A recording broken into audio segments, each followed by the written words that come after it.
প্রধান উপদেষ্টা একতরফাভাবে এই ঘোষণা দিয়েছিলেন। নির্বাচনের উপযুক্ত যে পরিবেশ থাকার কথা ছিল তা সরকার এখনও নিশ্চিত করতে পারেনি। বাংলাদেশ জামাত ইসলাম গণ অভ্যুত্থান পরবর্তী সময় থেকে দেশে গণতান্ত্রিক শাসন ব্যবস্থা ফিরিয়ে আনা ও ইনসাফ ভিত্তিক দুর্নীতিমুক্ত সমাজ গঠনের লক্ষ্যে সংস্কার, গণহত্যার বিচার ও সুষ্ঠু নির্বাচনের দাবি জানিয়ে আসছে। সরকারের প্রধান উপদেষ্টাগত নির্বাচনের যে টাইমলাইন ছিল, জামাত শর্ত সাপেক্ষে এটাকে সমর্থন দিয়ে আসছে শুরু থেকে।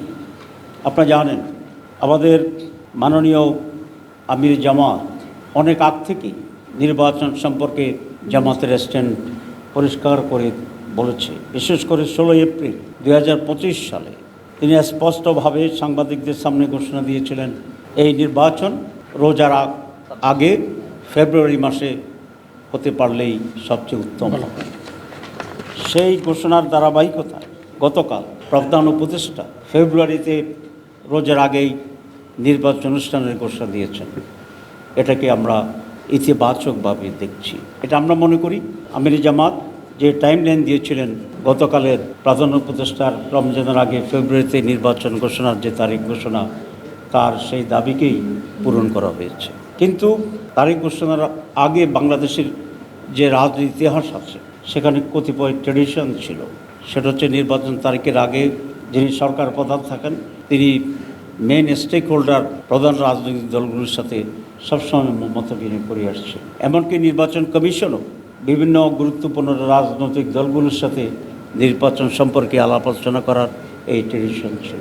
আমরা আশা করি নির্বাচন কমিশন সেই ট্র্যাডিশন পূরণ করে রাজনৈতিক দলগুলোর সাথে আলোচনা করবেন। কিন্তু প্রধান উপদেষ্টা এই ঐতিহ্যকে ব্যত্যয় ঘটিয়ে কোনো বড় রাজনৈতিক দলগুলোর সাথে আলাপ আলোচনা না করে একতরফাভাবে এই ঘোষণা দিয়েছিলেন। এটা খুবই ভালো হতো তিনি রাজনৈতিক দলগুলোর সাথে আলাপ করে একটা কনফিডেন্সে এনে যদি এই ঘোষণাটি দিতে পারতেন। জামাত ইসলামী একটি নির্বাচনমুখী দল। অতীতের সকল গ্রহণযোগ্য নির্বাচনে জামাত ইসলামের অংশগ্রহণ ও প্রতিনিধিত্ব ছিল, সংসদে প্রতিনিধিত্ব ছিল। সাদেশে জামাত ইসলামী নির্বাচনের প্রস্তুতি চলছে। আমরা লক্ষ্য করছি নির্বাচনের উপযুক্ত যে পরিবেশ থাকার কথা ছিল তা সরকার এখনও নিশ্চিত করতে পারেনি। এই জন্য প্রধান উপদেষ্টা ঘোষিত টাইমলাইন অনুযায়ী অবাধ, সুষ্ঠু, নিরপেক্ষ ও গ্রহণযোগ্য নির্বাচন করার জন্যেই জুলাই সনদের ভিত্তিতে আগামী নির্বাচনের ব্যবস্থা গ্রহণ করতে হবে।